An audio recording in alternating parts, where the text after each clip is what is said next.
মই প্ৰথমতে পল্লা নৈৰ ওপৰত থকা এখন শাকো দেখুৱাম আৰু এই শাকৰ অৱস্থা কেনেকুৱা আপোনালোকে এবাৰ চাওক আৰু তাৰ পাছতে আমি গোটেই কথাখিনি আপোনালোকৰ লগত পাতিম।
মই এই মুহূৰ্তত যিখন শাকত থিয় হৈ আছো এই শাকখনে পূবে বজালী জিলাৰ মাজগাঁও দুলিৰভিটা পুৰাভাৰাল গাঁও আৰু পশ্চিমে বাক্সা জিলাৰ ৰংদিয়া গাঁৱক সংযোগ কৰিছে আৰু এই শাকখনেৰেই প্ৰতিদিনেই সহস্ৰ মানুহৰ যাতায়াত হয় একেবাৰে সৰুৰে পৰা বৃদ্ধলৈকে বিশেষকৈ স্কুল কলেজৰ সৰু সৰু ল'ৰা ছোৱালীৰ পৰা আৰম্ভ কৰি একেবাৰে দূৰণিবতীয়া যাত্ৰীসকলেও এই শাকখনেৰে যাতায়াত কৰে আৰু যেতিয়া যাতায়াত কৰে কেৱল মাত্ৰ এই অঞ্চলৰ মানুহখিনি নহয় দূৰণিবতীয়া যিসকল যাত্ৰী এই বাটেৰে আহে এই শাকখনৰ এই অৱস্থা যেতিয়া দেখে তেওঁলোকে উভতি যাবলৈ বাধ্য হয় আৰু এনেদৰে এই অঞ্চলৰ মানুহে বিগত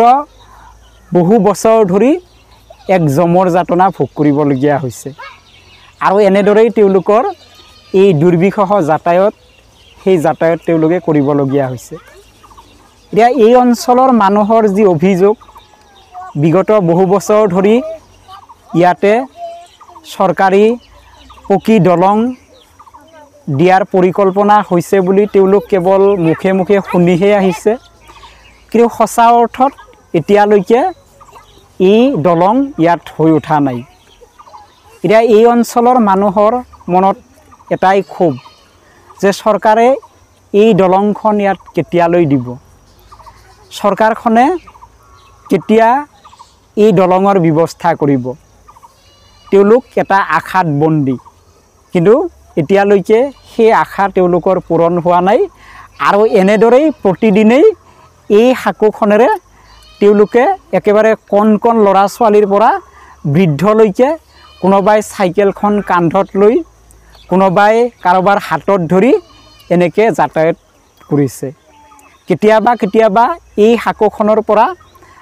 শিশু হওক বা বয়সীয়াল ব্যক্তি হওক পৰি যোৱাৰ দৰে ঘটনাও ইয়াত ঘটিছে কেৱল মাত্ৰ এই শাকখনৰ পৰা পৰি যোৱাৰ ঘটনাই ঘটা নাই এই শাকখনৰ পৰা পৰি কিছুমানৰ হাত ভাঙিছে কিছুমানৰ ভৰি ভাঙিছে আৰু কিছুমান এনেদৰে পংগুত্ব স্বীকাৰ কৰিবলগীয়া হৈছে আৰু এই যিখন শাকো এই শাকখন আচলতে য'ত আছে যদিও পল্লা নদীৰ ওপৰেদি শাকখন আছে কিন্তু ইয়াৰ দুই পাৰে যিটো ৰাস্তা আছে সেই ৰাস্তাটো আচলতে এক ঐতিহাসিক আলি আপোনালোক সকলোৱে জানে কোচ ৰাজা নৰনাৰায়ণে আহোমসকলক ভেটা দিবৰ কাৰণে নামনিৰ পৰা উজনিলৈকে 380 কিলোমিটাৰ বাট নিৰ্মাণ কৰিছিল আৰু এই বাট নিৰ্মাণ কৰাৰ দায়িত্বটো দিছিলে তেওঁৰ ভাতৃ গোহাই কমলক আৰু তেওঁ যেতিয়া এই ৰাস্তা নিৰ্মাণ কৰি উলিয়ায় তাৰ পৰৱৰ্তী সময়ত এই আলিটোৰ নাম দিয়া হয় গোহাই কমল আলি কিন্তু দুৰ্ভাগ্যজনক কথাটো হৈছে যে গোহাই কমল আলিৰ বিষয়ে অসম বুৰঞ্জীত একেবাৰে কথাবোৰ উল্লেখ নাই বুলিয়ে ক'ব পাৰি এতিয়া আমাৰ দৰে যিসকল সাধাৰণ মানুহ আছোঁ তেওঁলোকৰ মনত এটাই প্ৰশ্ন যে যদি এনেকৈ এটা ঐতিহাসিক আলি বা আমাৰ যিবোৰ কীৰ্তিচিহ্ন আছে বা আমাৰ যিবোৰ আচলতে কথাই আমাৰ অসমখনক এটা সুকীয়া পৰিচয় দিছে, সেই আলি বা সেই কীৰ্তিচিহ্নৰ অৱস্থাই যদি এনেকুৱা হয়, তেতিয়াহ'লে অসমখনে বা অসমীয়া মানুহে নিজৰ পৰিচয়টো কেনেকৈ দিব, কিহেৰে দিব? এই ধৰণৰ প্ৰশ্ন আমাৰ দৰে যিসকল সাধাৰণ মানুহ আছোঁ তেওঁলোকৰ মনত সদায় ক্ৰিয়া কৰে। গতিকে আপোনালোকৰ মনলৈ কেনেধৰণৰ কথা আহিছে আপোনালোকেও আপোনালোকৰ কথাখিনি আমাক জনাবলৈ চেষ্টা কৰিব। আৰু আমি এটাই কথা অনুৰোধ কৰোঁ চৰকাৰখনক যে খুব কম সময়তেই যাতে ইয়াত এখন পকী দলঙৰ ব্যৱস্থা কৰে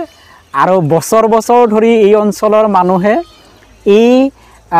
হাকোখনেৰে যাতায়াত কৰাত যি ধৰণৰ অসুবিধা হৈছে সেই অসুবিধাবোৰ যাতে তেওঁলোকৰ দূৰ হয় আৰু তেওঁলোকৰ যাতে আশাবোৰ পূৰণ হয় আৰু তেওঁলোক অসমৰ অন্যান্য ঠাইৰ দৰে এই অঞ্চলৰ মানুহেও যাতে স্বাভাৱিক যিটো জীৱন,